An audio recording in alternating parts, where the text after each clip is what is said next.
صدر آصف علی زرداری نے یوم پاکستان پر قوم کو دلی مبارکباد دیتے ہوئے کہا کہ یوم پاکستان یاد دلاتا ہے کہ قومی عزم کو حقیقت کا روپ دینے کے لیے اتحاد سب سے اہم ہے۔ انہوں نے کہا کہ 1947 میں قیام پاکستان کے وقت بے شمار چیلنجز کا سامنا تھا، ہم نے باہمی تعاون سے مشکلات پر قابو پایا، جبکہ انہوں نے یہ کہا کہ دفاعی صلاحیت کو ناقابل تسخیر بنایا، جوہری صلاحیت حاصل کی، دہشت گردی کے خلاف طویل اور کامیاب غیر روایتی جنگ لڑی، معرکہ حق میں دشمن کی جارحیت کا بے خوف ہو کر مقابلہ کیا، دشمن کو ایسا سبق سکھایا جسے وہ طویل عرصے تک یاد رکھے گا۔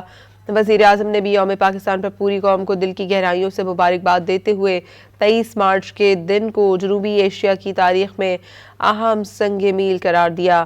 وزیر اعظم نے مشرق وسطیٰ میں حالیہ کشیدگی پر گہری تشویش کا اظہار کیا۔ یوم پاکستان پر پیغام میں کہا کہ پاکستان بطور ذمہ دار ریاست متوازن اور فعال سفارتکاری جاری رکھے ہوئے ہے۔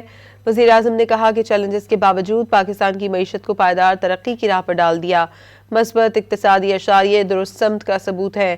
وزیر اعظم کا کہنا تھا کہ آپریشن بنیاد مرصوص میں مسلح افواج نے دشمن کو دندان شکن جواب دیا، طالبان غاصب ٹولے کی بلا اشتعال جارحیت کا جواب آپریشن غضب للحق سے دیا گیا۔ افواج پاکستان اور قانون نافذ کرنے والے اداروں کے بہادر افسران اور دلیر جوانوں کو بھی سلام ہے۔